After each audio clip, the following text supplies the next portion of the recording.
Alfartano, alfartana que está se preparando para o concurso do Ministério Público da União. Hoje nós vamos trabalhar pesado nesse evento de 72 horas para melhor preparar você para vencer nesse concurso e conseguir o tão sonhado cargo público.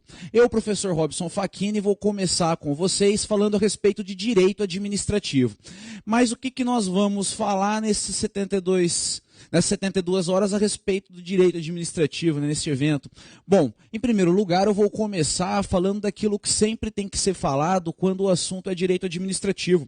Eu vou falar um pouquinho a respeito da organização da administração pública. Então vamos lá, primeira regrinha, administração pública. Quanto à administração pública, é importante lembrar que o Brasil divide a sua administração pública em administração pública direta e em administração pública indireta. Bom, primeira informação importante, administração pública direta e administração pública indireta. Na administração direta aparecem as entidades políticas ou pessoas políticas. E na administração direta aparecem as entidades administrativas, ou então pessoas administrativas. A palavra entidade aqui aparece como sinônimo de pessoa.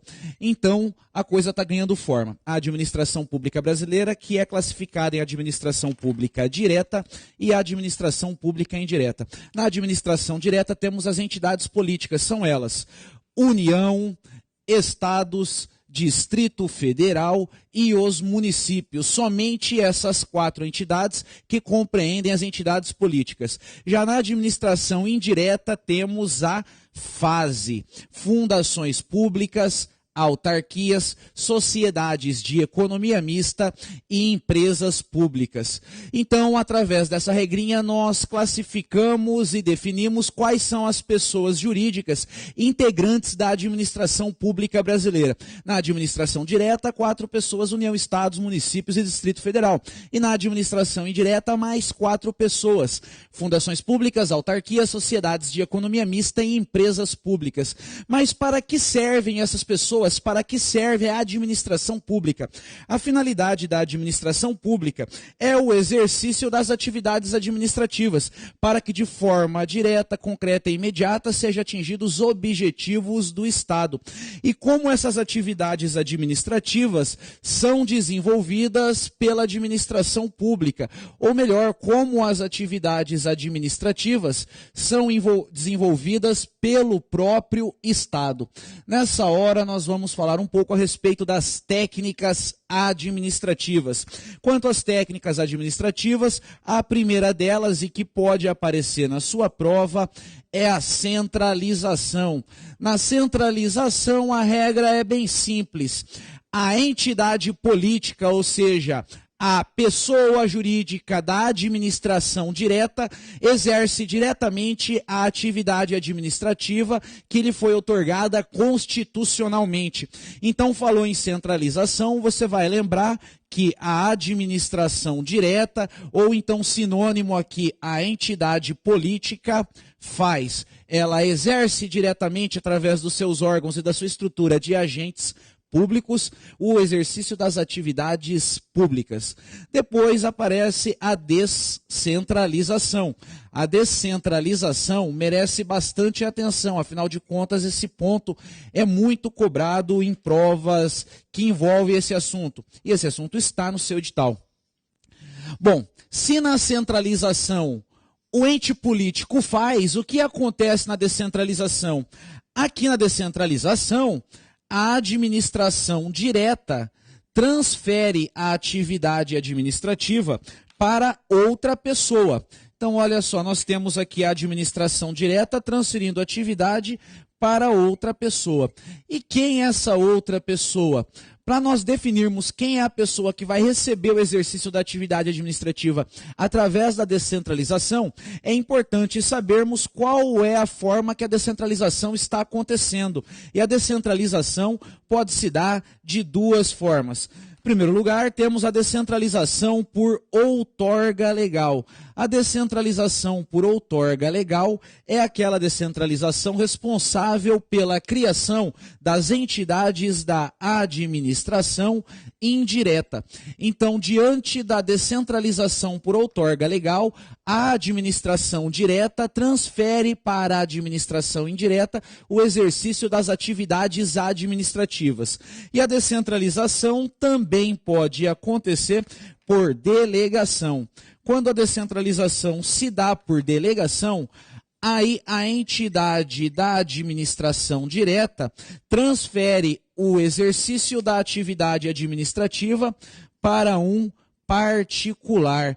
Esse particular tanto pode ser uma pessoa física, como também pode ser uma pessoa jurídica. Bom, então simples aqui, na centralização, a administração direta exerce diretamente as competências administrativas e na descentralização, a administração direta transfere para outra pessoa o exercício das atividades administrativas. Se a descentralização for por outorga legal, nós temos a criação de uma entidade da administração indireta. Se a descentralização for por delegação, nós temos um particular que vai receber o exercício da atividade administrativa. E por último, temos, dentro das técnicas administrativas, a desconcentração. A desconcentração que é muito cobrada em prova juntamente com a descentralização. Na desconcentração, em primeiro lugar, a pessoa jurídica titular da competência administrativa vai criar um órgão dentro do seu corpo e transferir para esse órgão o exercício de uma das suas competências administrativas.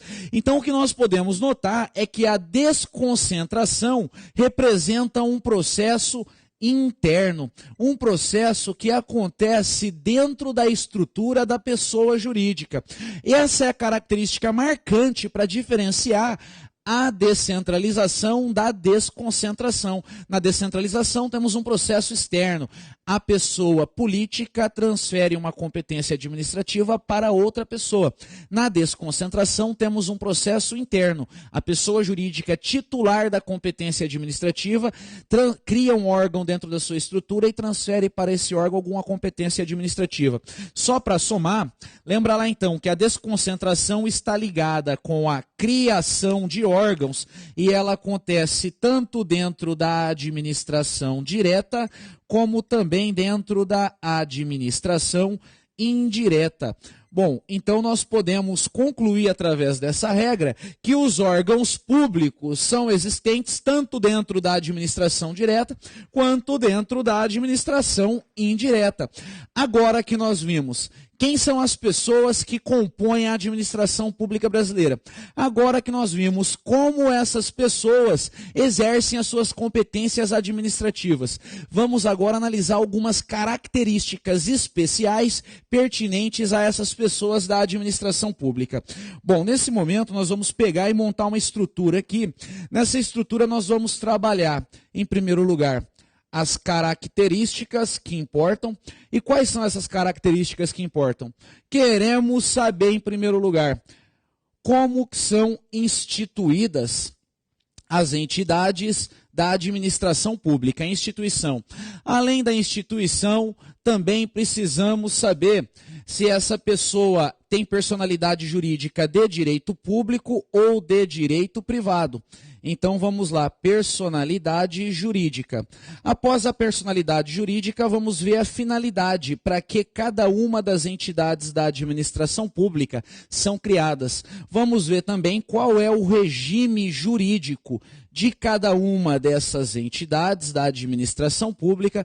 Vamos ver qual é o regime de contratação de pessoal e vamos aproveitar também para lembrar a regrinha da responsabilidade civil do Estado. Então, através dessa tabelinha, nós vamos analisar várias características que são importantes para o sucesso na sua prova. Essas características serão analisadas dentro da administração direta, todas as entidades da administração indireta, e ainda coloco aqui autarquias, fundações públicas, empresas públicas e sociedades de economia mista. Dei uma resumida aqui, mas vai ficar tranquilo. E agora é pegar e dar uma estrutura de tabela para esse esquema aqui, né? No seu material você já encontra essa tabelinha, mas pode pegar também e fazer no seu caderno, porque dessa forma, fazendo no caderno, com certeza você vai assimilar a regra. Agora, lendo tabelinha, nem sempre a informação brilha do jeito que a gente queria que brilhasse. Bom, com um pouquinho de paciência, a tabela fica pronta, olha só, não é difícil, vamos começar. Vamos agora falar a respeito da instituição. Como que se dá a instituição das entidades da administração direta? Bom, elas são instituídas pela Constituição Federal. E a autarquia, como que é instituída? Uma autarquia é criada por lei. Então lembra disso aí, a autarquia é a entidade da administração pública indireta que é criada por lei. E no caso das demais entidades, fundações públicas, empresas públicas e sociedades de economia mista, todas essas entidades são autorizadas à criação pela lei. Meu Deus do céu, como isso cai em prova. Então, autorizadas à criação por lei. Para que a criação seja perpetuada, é necessário ainda o registro dessas entidades na respectiva serventia. Aí cai lá na sua prova, autarquia é a pessoa jurídica de direito público autorizada à criação pela lei. Você já sabe que está errado, afinal de contas, a autarquia não é autorizada por lei nada, ela é criada por lei.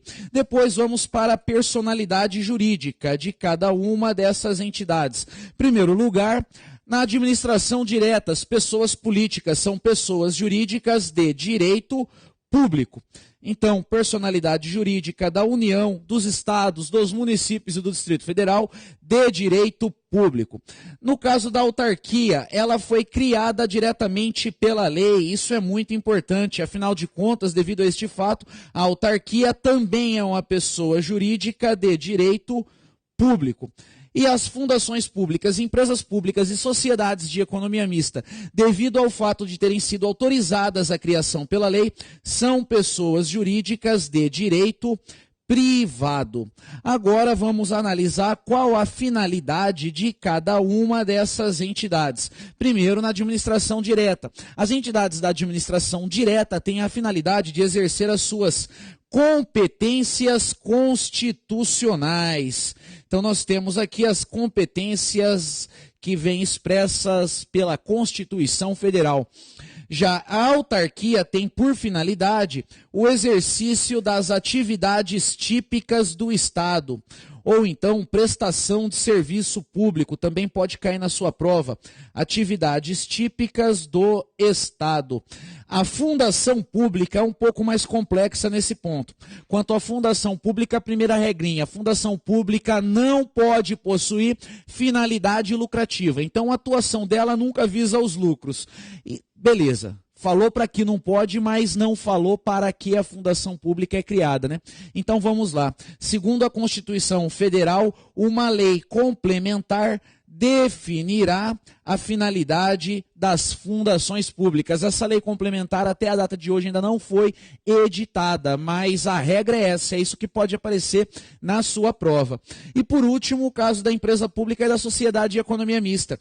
Essas duas entidades, elas tanto podem prestar serviços públicos como elas podem explorar a atividade econômica. Então, vimos aqui que ou presta serviço público ou explora a atividade econômica. Aí, legal, essa tabela aqui, com certeza alguma questão, algum assunto que está dentro dessa tabela vai cair na sua prova. Como, por exemplo, você pode encontrar lá. Uma empresa pública possui personalidade jurídica de direito público e tem por finalidade a prestação de serviço público ou a exploração da atividade econômica. Errado, afinal de contas, a empresa pública tem personalidade jurídica de direito privado e não de direito público. Agora vamos para o regime jurídico. Regrinha bem simples. As entidades que foram criadas, instituídas pela Constituição Federal, as entidades da administração direta, se submetem ao regime jurídico de direito público. Bom, se a pessoa jurídica é de direito público, o regime jurídico é de direito público. A autarquia é uma pessoa jurídica de direito público, então o regime jurídico também é de direito público. Bom, através desse critério fica simples, né? Então, o regime jurídico das fundações públicas, das empresas públicas e das sociedades de economia mista são o regime jurídico de direito privado. Errado, não caia nessa. O regime jurídico das entidades da administração indireta com personalidade jurídica de direito privado é um regime jurídico híbrido. Lembra dessa expressão, híbrido? Regime jurídico híbrido quer dizer que o regime jurídico tanto ele é mesclado por normas de direito público como por normas de direito privado. Aí aparece uma regrinha muito legal aqui.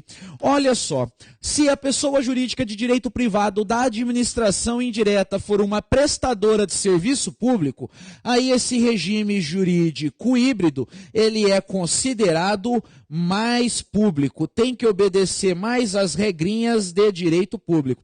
Agora, se a pessoa jurídica de direito privado da administração indireta explora atividade econômica, aí o regime jurídico é considerado mais privado, mas ainda assim é um regime jurídico híbrido, mesclado por regras de direito público e como por regras de direito privado.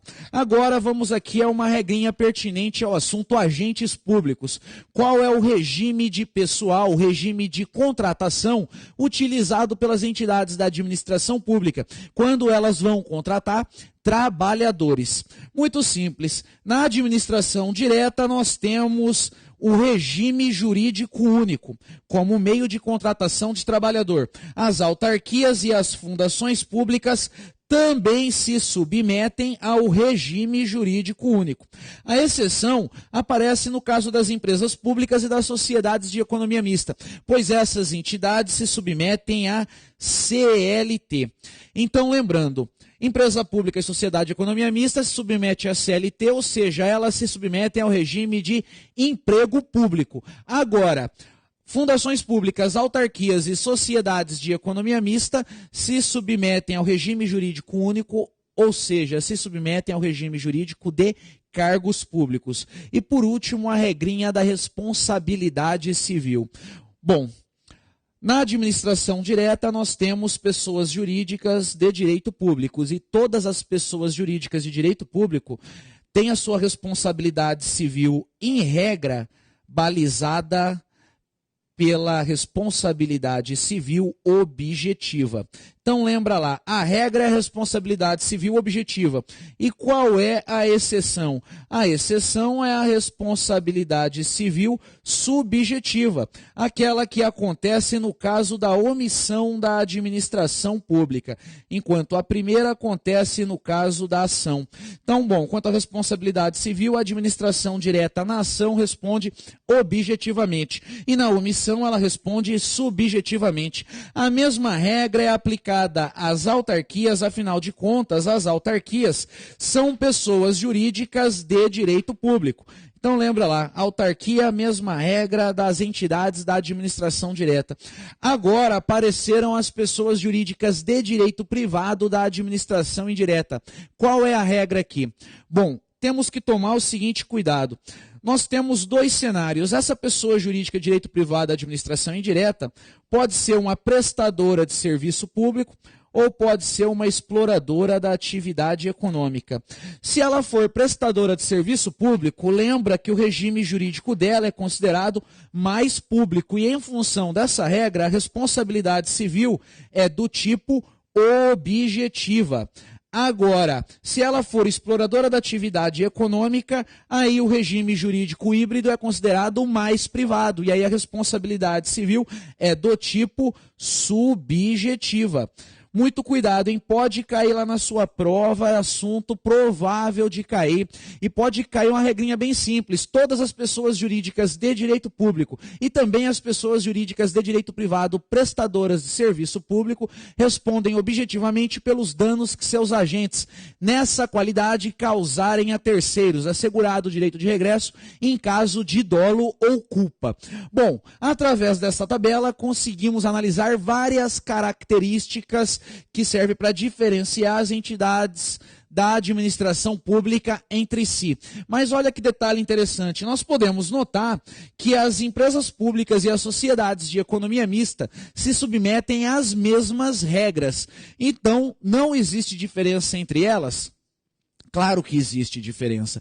Vamos ver quais são as diferenças aqui, quanto à empresa pública e à sociedade de economia mista. Então, empresa pública de um lado, sociedade de economia mista do outro, e vamos para as diferenças. Primeira diferença se refere ao capital. O capital de uma empresa pública é um capital 100% público, ou seja, a empresa pública não tem capital privado. E o CESP adora explorar esse tema, pode aparecer provavelmente na sua prova, então toma cuidado. Empresa pública, capital 100% público. Já a sociedade de economia mista é diferente. Na sociedade de economia mista é permitida a participação de capital privado. Então aqui nós temos um capital que tem que ser majoritário público.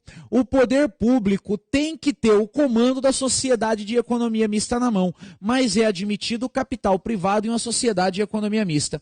Uma outra característica que serve para diferenciar essas duas entidades é a forma social. Quanto à forma social, a empresa pública admite qualquer uma. Uma empresa pública pode admitir a forma social, sociedade anônima, sociedade civil, limitada, tudo é possível aqui. Agora, no caso da sociedade de economia mista, a regra é outra. A sociedade de economia mista somente admite a forma social SA. E, por último, nós temos como critério de diferenciação a competência para julgamento dos processos. Quanto à competência para julgamento, a empresa pública federal vai ser julgada sempre pela Justiça Federal, e uma empresa pública estadual, municipal do DF, Justiça Estadual. Mas olha só, cuidado com o que eu vou te falar agora. Eu vou ficar aqui com as regras aplicadas à administração pública federal. Então, empresa pública federal tem seus processos julgados pela Justiça Federal. A sociedade de economia mista, ela, mesmo sendo federal, estadual, municipal, ela tem os seus processos julgados pela Justiça Estadual. E só para frisar aí, para você mandar muito bem na prova, quanto à competência para julgamento, as entidades da administração pública federal, via de regra, todas elas têm seus processos julgados pela Justiça Federal.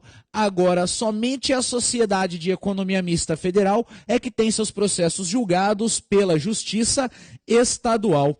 Bom, conseguimos analisar algumas características importantes relativas às entidades da administração pública. Agora eu quero analisar com você algumas capacidades dessas entidades. Vamos agora falar algumas regrinhas relativas aos poderes da administração pública. Quanto aos poderes da administração pública, o que eles são, o que eles representam? Aqui nós temos prerrogativas que o ordenamento jurídico confere aos agentes públicos para que esses consigam atingir os fins da administração pública. Tem que possuir poder da administração pública para poder agir em nome da administração pública. E os poderes que apareceram na sua prova são, em primeiro lugar, o poder hierárquico. Além do poder hierárquico, apareceu também o poder disciplinar. Além do poder disciplinar, temos o poder de polícia e o poder regulamentar. Esses serão os poderes que serão trabalhados daqui para frente. Em primeiro lugar, o poder hierárquico, o que ele representa? O poder hierárquico expressa a relação de hierarquia e subordinação que existe dentro da administração pública. Agora, tome muito cuidado com o que eu vou te falar. Muito cuidado. Dentro da administração pública existe uma relação de subordinação e hierarquia. E onde está essa relação de subordinação e hierarquia? Primeira regrinha importante: não existe relação de subordinação e hierarquia entre pessoas diferentes. Regrinha da própria Constituição Federal. Está lá no artigo 5º da Constituição Federal caput: todos são iguais perante a lei, sem distinção de qualquer natureza, blá blá blá blá blá blá blá blá blá. Essa regra quer dizer que entre pessoas não existe relação de subordinação e hierarquia. Isso quer dizer que entre as pessoas jurídicas da administração pública não existe relação de subordinação e hierarquia. Isso quer dizer que entre as entidades da administração direta e as entidades da administração indireta também não existe relação de subordinação e hierarquia. Então, onde está essa relação de subordinação e hierarquia? Essa é uma relação interna. O poder hierárquico é um poder interno, ou seja, um poder que acontece dentro de uma pessoa jurídica. Lembra disso? Poder hierárquico está dentro de uma pessoa da administração pública e não entre pessoas. E esse poder expressa a relação de hierarquia e subordinação entre os órgãos e agentes que compõem a estrutura dessa pessoa jurídica. Qual é a regra que nós temos que lembrar aqui? Muito simples. Quanto às prerrogativas do superior hierárquico em cima do seu subordinado, nós temos: o superior hierárquico tem o poder de dar ordens, de ordenar. O superior hierárquico tem o poder de revisar a execução das ordens. O superior hierárquico tem o poder de fiscalizar a execução das ordens. O superior hierárquico pode desfazer a atuação dos subordinados. O superior hierárquico pode anular, revogar, convalidar e manter atos administrativos praticados pelo subordinado. O superior hierárquico ainda pode delegar competências e também avocar competências. Um detalhe importante quanto à delegação de competência: é muito comum esse assunto cair em prova. E a competência, via de regra, é delegada na relação de subordinação e hierarquia, ou seja, o órgão ou agente público de grau hierárquico superior delega uma competência para o órgão ou para o agente público de grau hierárquico inferior. Todavia, é permitida a delegação de competência entre órgãos de mesma hierarquia. Então, não necessariamente a delegação vai acontecer sempre no âmbito hierárquico. Pode haver delegação de competência entre órgãos de mesma hierarquia. E quanto à avocação de competência, depois nós vamos ainda revisar mais uma regrinha, mas vamos seguir. Agora vamos falar a respeito do poder disciplinar. O poder disciplinar representa um poder de punir da administração pública. Através do poder disciplinar, a administração pública aplica punições aos servidores públicos e também aos particulares que são ligados à administração pública por um vínculo jurídico específico. Então, olha só, poder disciplinar é um poder de punir tanto o servidor público quanto o particular. Mas lembra que esse particular tem que ter vínculo específico com a administração pública. Então, não é qualquer particular que pode ser punido em decorrência do poder disciplinar. Dá um exemplo aí, professor. É claro, eu estou aqui para isso. Quando a administração pública pune o particular prestador de serviço público, ou seja, o concessionário, o permissionário, o autorizatário da prestação de serviço público, a administração pública vai estar usando do seu poder disciplinar. Então, podemos notar que o poder disciplinar chega a ter uma certa correlação com o poder hierárquico. Afinal de contas, quando a administração pública pune o servidor, nessa hora existe correlação com o poder hierárquico. Agora, quando a administração pública pune particular, aí não tem relação de subordinação e hierarquia no uso do poder disciplinar. E vamos agora falar a respeito do poder de polícia. O poder de polícia representa a faculdade que dispõe a administração pública para condicionar, restringir o uso, gozo de bens, atividades, direitos individuais. Tudo isso em benefício da coletividade ou até mesmo do próprio Estado. Então, o poder de polícia representa as limitações administrativas, representa o Estado criando limitações às atividades privadas, ao desenvolvimento das diversas atividades privadas. Sendo assim, o poder de polícia, por regular a atividade privada, não é correlacionado com o poder hierárquico. Não existe relação de subordinação e hierarquia aqui. E através do poder de polícia, a administração pública visa particulares. Esses particulares não necessariamente precisam ter vínculo com a administração pública. Melhor, não interessa se existe vínculo ou não com a administração pública. Quando a administração pública usa o poder de polícia, ela enxerga o particular como um mero administrado. Então, nessa hora, o particular simplesmente vira um administrado, ele vira um objeto da atuação administrativa. Nada mais do que isso. Então, para diferenciar, no poder disciplinar, a administração pune servidores e particulares ligados à administração pública. No uso do poder de polícia, a administração pública regula as atividades e até mesmo pune particulares administrados, independente de qualquer espécie de vínculo com a administração pública.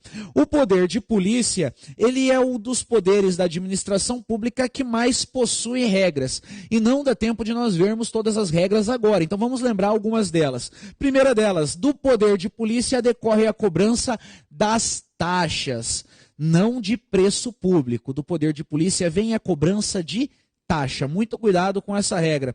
Além disso, o poder de polícia é regulado por 3 atributos. Os atributos do poder de polícia são a discricionariedade, a autoexecutoriedade e também a coercibilidade. Então lembra que o poder de polícia é discricionário, em regra. Eventualmente, o poder de polícia pode ser vinculado. O poder de polícia é autoexecutório, em regra, e falar que o poder de polícia autoexecutório é dizer que a administração pública pode executar diretamente as medidas adotadas em decorrência do poder de polícia sem precisar recorrer ao poder judiciário. Lembra que a autoexecutoriedade não é um atributo de todos os atos decorrentes do poder de polícia. Então ela não está em todos. E o poder de polícia também é regido pelo atributo da coercibilidade, ou seja, a administração pública pode até mesmo utilizar da sua força para fazer valer a regra de polícia. E o último poder a ser analisado é o poder regulamentar. O poder regulamentar representa uma espécie de poder normativo. Através do poder regulamentar, os chefes do poder executivo criam decretos para complementar a lei e garantir a fiel aplicação da lei. Então lembra lá, falou em poder regulamentar, falou na edição de decretos. Somente decretos, mas nenhum outro ato normativo. E quem tem competência para editar esses decretos? Somente os chefes do Poder Executivo. Qual a finalidade desses decretos? Complementar a lei e garantir a fiel aplicação da lei.